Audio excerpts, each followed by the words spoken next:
السلام علیکم ورحمۃ اللہ وبرکاتہ۔ نحمده ونصلی علی رسولہ الکریم، اما بعد۔ سورہ مائدہ میں پھر اللہ تعالیٰ نے ایمان والوں کو بار بار اس بات کی تاکید کی کہ یہود و نصارہ سے تمہاری دلی دوستیاں نہیں ہونی چاہیے۔ وَمَن يَتَوَلَّهُم مِّنكُمْ فَإِنَّهُ مِنْهُمْ، اگر تم میں سے کوئی ان سے دوستی کرتا ہے اور اسلام کو اس طرح پیش نہیں کرتا جیسے کہ اس کا حق ہے، اس کی دعوت دینی چاہیے، تو گویا وہ بھی انہی میں سے ہے۔ ایسی دوستیاں کرنا کہ جس کے نتیجے میں ان کی تہذیب اور ان کا مذہب کسی مسلمان پر اثر انداز ہو جائے اور اس کی تہذیب کو متاثر کر دے، اس سے منع فرمایا گیا۔ پھر اللہ تعالیٰ نے فرمایا کہ یا ایھا الذین آمنوا من یرتد منکم عن دینہ، بہت سے لوگ ہیں جو دین سے مرتد ہو جاتے ہیں، دین کو چھوڑ دیتے ہیں۔ تو اللہ تعالیٰ نے فرمایا کہ جو بھی دین کو چھوڑ کر کسی اور دین کی طرف جا رہا ہے تو اللہ کو بھی اس کی ضرورت نہیں ہے۔ اللہ تعالیٰ ایسے لوگوں کو پیدا فرمائے گا کہ جو اللہ سے محبت کرتے ہوں گے، اللہ ان سے محبت کرتا ہوگا، اور ان کی کچھ صفات بھی اللہ تعالیٰ نے ذکر فرمائی، جس میں ایک یہ بھی ذکر فرمایا کہ وہ حق پر قائم رہنے کے لیے اور صحیح بات پیش کرنے کے لیے اور عمل کرنے کے لیے کسی ملامت کرنے والے کی ملامت کی پرواہ نہیں کرتے، کہ بات صحیح ہے اس کے باوجود اگر کوئی اسے غلط کہہ رہا ہے، تنقید کر رہا ہے، تو اس کا خیال کر کے وہ صحیح طریقے کو اور حق کو چھوڑتے نہیں۔ پھر اللہ تعالیٰ نے اسی سورہ کے اندر اذان کی طرف بھی اشارہ فرمایا کہ وَإِذَا نَادَيْتُمْ إِلَى الصَّلَاةِ اتَّخَذُوهَا هُزُوًا وَلَعِبًا، کہ جب تم نماز کے لیے پکارتے ہو تو یہ لوگ اذان کا مذاق اڑاتے ہیں۔ پورے قرآن مجید میں جمعے کی اذان کا ذکر تو سورہ جمعہ میں ہے، لیکن مطلق اذان کا ذکر صرف سورہ مائدہ کے اندر یہیں پر ہے، وَإِذَا نَادَيْتُمْ إِلَى الصَّلَاةِ کے اندر۔ پھر یہود و نصارہ کو اللہ تعالیٰ نے خطاب کرتے ہوئے فرمایا کہ تمہاری کوئی حیثیت نہیں ہے، تمہارا کوئی وجود نہیں ہے جب تک کہ تم تورات اور انجیل پر عمل نہ کرو، اور تورات اور انجیل پر اگر عمل کرو گے تو یہ کتابیں تمہیں آخری نبی کا پتہ دیں گی، اور آخری نبی پر ایمان لانا تمہارے لیے ضروری ہوگا، اس کے بغیر تم مقبول نہیں۔ پھر اللہ تعالیٰ نے اس طرف بھی اشارہ فرمایا کہ یہود و نصارہ کی بہت سی خرابیوں میں سے خرابی یہ تھی کہ لعن الذین کفروا من بنی اسرائیل علی لسان داود وعیسی ابن مریم ذلک بما عصوا وکانوا یعتدون، کہ ان کے اندر یہ خرابی در آئی تھی کہ وہ برائیاں کرتے تھے اور آپس میں ایک دوسرے کو برائی سے نہیں منع کرتے تھے، تو اللہ تعالیٰ کی طرف سے ان کے اوپر لعنت بھیجی گئی، حضرت عیسیٰ علیہ السلام کی زبان سے، حضرت داؤد علیہ السلام کی زبان سے، اور قرآن نے کہا کہ یہ اس وجہ سے تھا کہ وہ نافرمانیاں کرتے تھے اور حد سے آگے بڑھ جاتے تھے، اور کانوا لا یتناہون عن منکر فعلوہ، جو آپس میں برائیاں کرتے تھے آپس میں ایک دوسرے کو روکتے نہیں۔ لیکن قرآن کا انصاف یہ ہے کہ جہاں کہیں بھی عیسائیوں میں اچھے لوگ تھے، جیسے حبشہ کے لوگ تھے، ان کی خاص طور سے تعریف فرمائی گئی، جہاں ہجرت کر کے صحابہ کرام رضی اللہ عنہم اجمعین گئے تھے اور نجاشی کے دربار میں پیش ہوئے تھے اور انہوں نے ساتھ دیا تھا، ان کی تعریف فرمائی گئی اور ان کے بارے میں ذکر کیا گیا کہ جب وہ اللہ کی کتاب سنتے ہیں تو ان کے دل ڈر جاتے ہیں، ان کی آنکھیں آپ دیدہ ہو جاتی ہیں، وہ رونے لگتے ہیں، تفیض من الدمع مما عرفوا من الحق، حق کو پہچانتے ہیں، ایمان کی طرف مائل ہوتے ہیں۔ پھر اللہ تعالیٰ نے قسم کے بارے میں ذکر فرمایا کہ تمہاری ذمہ داری یہ ہے کہ اگر تم قسم کھا لو تو تمہیں قسم کا کفارہ دینا چاہیے، لیکن قسم وہ جو عام طور سے ایسی قسم کھائی جاتی ہے جو پہلے کوئی بات ہو چکی ہے کہ خدا کی قسم میں نے ایسا نہیں کیا تھا، تو اسے یمین غموس کہتے ہیں۔ اگر جھوٹی قسم کھائی گئی تو کفارے سے بھی یہ گناہ معاف نہیں ہوتا، بلکہ توبہ کرنا ضروری ہوتا ہے اس کے لیے۔ یہاں قرآن مجید میں جس قسم کی طرف اشارہ فرمایا گیا اسے یمین منعقدہ کہتے ہیں، یعنی آنے والے زمانے کے بارے میں کوئی قسم کھائی جائے کہ خدا کی قسم میں ایسا کروں گا، اللہ کا ذکر کر کے اللہ کا حوالہ دے کر کوئی بات کہی گئی اور پھر وہ شخص نہیں کر سکا، تو اس کے اوپر کفارہ ہے۔ کفارہ بتایا گیا کہ 10 مسکینوں کو کھانا کھلائیں یا ان کو کپڑے پہنائیں یا ایک غلام آزاد کریں، اور ان میں سے کسی چیز کی طاقت نہ ہو تو 3 روزے رکھیں۔ فمن لم یجد فصیام 3 ایام۔ پھر اللہ تعالیٰ نے فرمایا کہ اپنی قسموں کی حفاظت کرو، بات بات پر قسمیں کھانے سے بچو، اللہ کا نام بے جا طور پر استعمال کرنا اور اسے مذاق بنا لینا، یہ خود دین کا اور اسلام کا اور اللہ کی ذات اور اس کی صفات کا مذاق۔ پھر اس کے بعد جوئے اور شراب کو باضابطہ حرام قرار دیا گیا۔ 7ویں پارے کے دوسرے صفحے میں جو آیت آئی، پہلے منع فرمایا گیا کہ دیکھو تمہارے لیے شراب اور جوئے میں تھوڑا بہت فائدہ ہے، زیادہ نقصان ہے۔ پھر نماز میں جانے سے منع کیا گیا نشے کی حالت میں، اور یہاں سورہ مائدہ کے اندر مطلق اللہ تعالیٰ نے پوری طرح سے جوئے کو اور شراب کو حرام قرار دے دیا، اور فرمایا کہ یہ وہ چیز ہے کہ جو تمہارے اندر دشمنی پیدا کرتی ہے، نفرت پیدا کرتی ہے، نمازوں کو ضائع کرتی ہے، تو تمہیں اس سے بچنا چاہیے۔ اللہ اور اس کے رسول کی اطاعت کرو اور اپنی عاقبت کے بارے میں فکر مند رہو، ڈرتے رہو اللہ رب العزت سے۔ پھر اللہ تعالیٰ نے احرام کی حالت میں شکار سے منع فرمایا، اور خاص طرف توجہ دلائی کہ تم احرام کی حالت میں جب ہوتے ہو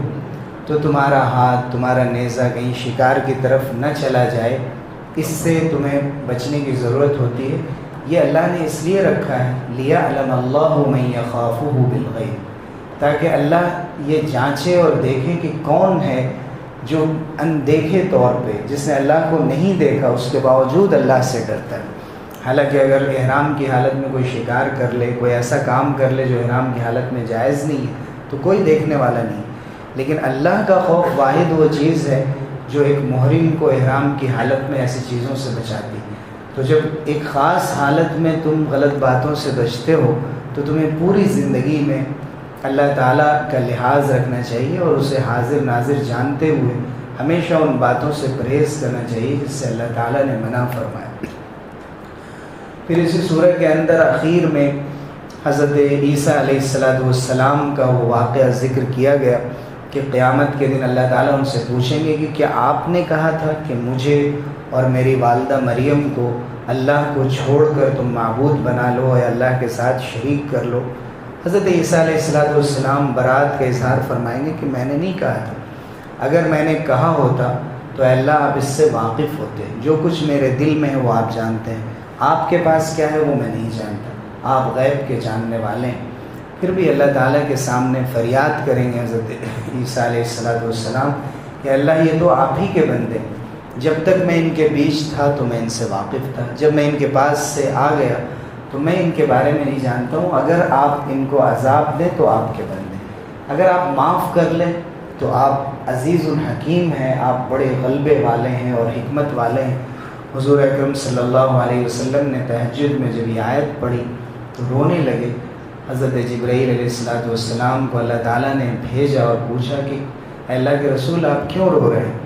حضور صلی اللہ علیہ وسلم نے فرمایا امتی، مجھے اپنی امت کی فکر ہے کہ میری امت کا کیا ہوگا۔ اللہ تعالیٰ نے اطمینان دلایا کہ انا سنرضیک فی امتک ولا نسوءک، ہم آپ کو آپ کی امت کے بارے میں راضی کر دیں گے، آپ کو خوش کر دیں گے، آپ کو ہم تکلیف میں یا درد میں مبتلا نہیں کریں گے۔ یہ وہ حضور صلی اللہ علیہ وسلم کا درد تھا، آپ کی دعائیں تھیں کہ شفاعت رکھ دی حضور اکرم صلی اللہ علیہ وسلم کی اللہ تعالیٰ نے اس امت کے لیے، جو اس امت کی خاص خصوصیت ہے۔ پھر سورہ انعام ہے، انعام کے معنی چوپائے اور مویشی کے ہوتے ہیں، جو خاص جانور ہوتے ہیں، کیٹلز ہوتے ہیں، ان کو انعام کہا جاتا ہے، چونکہ بہت سے مشرکین غلط عقیدے رکھتے تھے جانوروں کے سلسلے میں کہ فلاں جانور کو مرد کھا سکتے ہیں، عورتیں نہیں کھا سکتی، یا اس قسم کی بعض اور غلط باتیں ان کے درمیان رائج تھیں، ان کا ذکر اس سورہ کے اندر آیا، اسی لیے اس کو سورہ انعام کہا جاتا ہے۔ یہ سورہ بڑی فضیلت والی ہے۔ سورہ بقرہ، آل عمران، نساء اور مائدہ یہ سب مدنی سورہیں ہیں، ہجرت کے بعد نازل ہوئی، لیکن انعام اور اعراف لگاتار 2 صورتیں وہ ہیں جو مکی صورتیں ہیں، جو ہجرت سے پہلے نازل ہوئی۔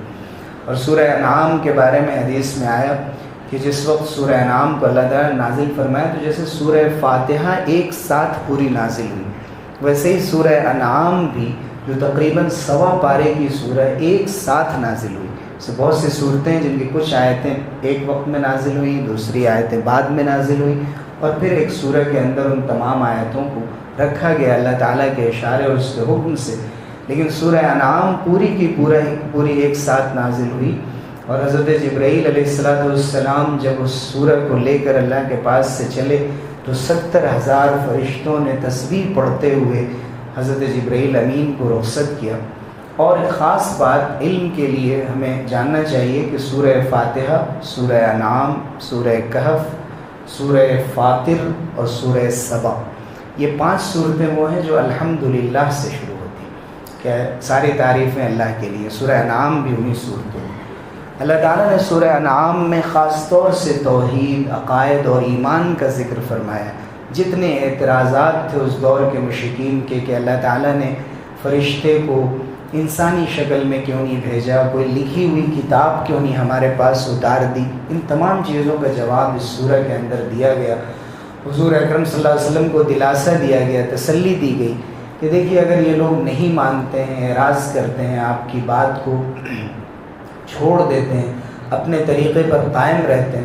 تو آپ ایسا نہیں کر سکتے کہ زمین میں کوئی سرنگ بنا لیں یا آسمان میں کوئی سیڑھی بنا لیں اور دنیا سے نکل جائیں، بیزار ہو جائیں ان سے۔ آپ کو انہی کے درمیان رہنا ہے، آپ کی ذمہ داری پیغام پہنچانا ہے، ہدایت دینا اللہ کا کام ہے۔ اگر یہ مانتے ہیں تو ان کا مقدر ہے، اگر یہ نہیں مانتے ہیں تو اس کا جو انجام ہے وہ بھگتیں گے۔ پھر اللہ تعالیٰ نے اسی سورہ میں اپنی قدرت کا ذکر فرمایا، خاص طور سے یہ کہ غیب کی کنجیاں اللہ کے پاس ہیں، اور جتنی بھی چیزیں قدرت کی طرف سے ہوتی ہیں کائنات میں، ایک پتا بھی گرتا ہے تو اللہ تعالیٰ اسے جانتا ہے۔ جو بھی سمندر کی اور خشکی کی تاریکیوں میں جو چیزیں پیش آتی ہیں سب اللہ کے پاس لکھی ہوئی۔ اللہ کی قدرت کو ذکر فرمایا گیا، بار بار توجہ دلائی گئی، جب تم جاگتے رہتے ہو، سوتے رہتے ہو، ہر حال میں تم اللہ کی نگرانی میں اور اللہ تعالیٰ کے خاص فضل و کرم سے تم زندہ ہو اور زندگی گزار رہے ہو۔ پھر اللہ تعالیٰ نے حضرت ابراہیم علیہ السلام کے اس واقعے کی طرف اشارہ کیا جس میں انہوں نے اپنی قوم کو سمجھانے کے لیے، جو لوگ بتوں کو مانتے تھے، سمجھانے کے لیے انہوں نے کبھی تارے کو دیکھا تو کہا یہ میرا رب ہے، کبھی چاند کو دیکھا تو کہا یہ میرا رب ہے، پھر سورج کو دیکھا تو کہا یہ میرا رب ہے، اور ہر ایک کے ڈوب جانے کے بعد کہا کہ میں ڈوب جانے والوں کو پسند نہیں کرتا، میرا رب تو وہ ہے جو ہمیشہ سے ہے اور ہمیشہ رہنے والا ہے، حی و قیوم ہے۔ یہ جو چیزیں کبھی روشنی پھیلاتی ہیں اور کبھی ڈوب جاتی ہیں، ختم ہو جاتی ہیں، ان میں سے کوئی چیز ہمارا رب نہیں ہو سکتی۔ سمجھانے کے لیے حضرت ابراہیم علیہ السلام نے یہ طریقہ اختیار کیا تھا۔ اللہ تعالیٰ نے فرمایا کہ وَتِلْكَ حُجَّتُنَا، یہ ہماری دلیل تھی، ہم نے ابراہیم کو یہ دلیل عطا کی تھی۔ اور اسی طرح نوح کو اور اس سے پہلے جتنے انبیاء گزرے اور بعد میں گزرے، تقریباً 18 انبیاء کا ذکر اللہ تعالیٰ نے یہاں ایک ساتھ فرمایا۔ قرآن مجید میں تقریباً 25 انبیاء کا ذکر ہے، جن میں صرف یہ 2-3 آیتوں کے اندر لگاتار اللہ تعالیٰ نے تقریباً 18 انبیاء کا ذکر فرمایا، اور اس طرح سے توجہ دلائی کہ یہ وہ انبیاء کا طریقہ ہے۔ اے نبی، اے محمد صلی اللہ علیہ وسلم، آپ اس طریقے پر قائم رہیے۔ ہر ایک کو اپنی امت کے سامنے ایسی دشواریوں سے اور تکلیفوں سے گزرنا پڑا ہے کہ جس کا بیان نہیں کیا جا سکتا، لیکن فَبِهُدَاهُ مُقْتَدِي، آپ بھی اسی نمونے کو قائم کیجئے، اسی پر باقی رکھیے۔ اور سیرت اس بات پر گواہ ہے اور قرآن گواہ ہے کہ حضور صلی اللہ علیہ وسلم نے تمام انبیاء کے مقابلے میں سب سے زیادہ اپنی قوم کی طرف سے تکلیفیں جھیلی، سب سے زیادہ صبر کیا۔ اور آج اگر ہم مسلمان ہیں تو حضور اکرم صلی اللہ علیہ وسلم کا صدقہ ہے، اور آپ کے صحابہ رضی اللہ عنہم اجمعین نے اس دین کو جیسے بعد کی نسلوں کی طرف پہنچایا، اور آج تک ہم تک یہ دین پہنچا اور ہمارے ذریعے سے آگے پہنچے گا۔ ہمیشہ اس بات پر اللہ کا شکر ادا کرنا چاہیے اور فخر کرنا چاہیے کہ اللہ تعالیٰ نے ہمیں حضور اکرم صلی اللہ علیہ وسلم کی امت میں پیدا فرمایا۔ اس کے ساتھ ساتھ اللہ تعالیٰ نے اپنی بعض اور قدرتوں کا ذکر فرمایا، یہاں تک کہ گٹھلیوں کا ذکر فرمایا، درختوں کا ذکر فرمایا۔ درختوں میں بھی انگور اور زیتون اور مختلف درختوں کا ذکر فرماتے ہوئے فرمایا گیا کہ بعض درخت ملتے جلتے ہوتے ہیں، بعض پھل ملتے جلتے ہوتے ہیں، بعض بالکل الگ انداز کے ہوتے ہیں، اور سب کو ایک ہی طرح کے پانی سے سینچا جاتا ہے، پھر بھی اللہ تعالیٰ نے سب کی لذت اور ذائقے اور مزے میں فرق رکھا ہے۔ اگر تم اللہ کی قدرت کو سمجھنا چاہتے ہو تو کم سے کم ان چیزوں سے سمجھو، آسمان و زمین پر غور کرو، تاروں کو دیکھو، چاند اور سورج کو دیکھو۔ اللہ تعالیٰ نے اپنی قدرت کو بھرپور انداز سے ذکر فرمایا، لیکن آخر میں یہ فرمایا کہ دیکھو اس کی وجہ سے اگر تم مسلمان ہو تو تمہاری ذمہ داری یہ نہیں ہے کہ تم ہر ایک کو پکڑ کے زبردستی مسلمان بنا دو، اور جو لوگ بھی دوسرے معبودوں کی عبادت کرتے ہیں اور کسی اور کو پوجتے ہیں ان کو برا بھلا کہنے لگو، ان کو ہرگز برا بھلا مت کہو۔ وَلَا تَسُبُّوا الَّذِينَ يَدْعُونَ مِن دُونِ اللَّهِ فَيَسُبُّوا اللَّهَ عَدْوًا بِغَيْرِ عِلْمٍ، اس لیے کہ تم انہیں برا بھلا کہو تو یہ جائز ہے، صحیح ہے، لیکن اس کا نتیجہ یہ ہوگا، اس کا رزلٹ یہ ہوگا کہ وہ پلٹ کر اللہ تعالیٰ کو برا بھلا کہیں گے اور تم اس کا سبب بنو گے۔ اس لیے ذمہ داری یہ ہے کہ دعوت کا جو کام کیا جائے وہ حکمت کے ساتھ اور بصیرت کے ساتھ کیا جائے، پوری سمجھ کے ساتھ کیا جائے۔ اللہ تعالیٰ ہمیں اللہ کی قدرت پر اور اس دین پر بھرپور ایمان کی توفیق عطا فرمائے، اور اس حکمت سے ہمیں حصہ عطا فرمائے جو ایک داعی کی ذمہ داری ہے۔ آمین۔ وآخر دعوانا الحمد للہ۔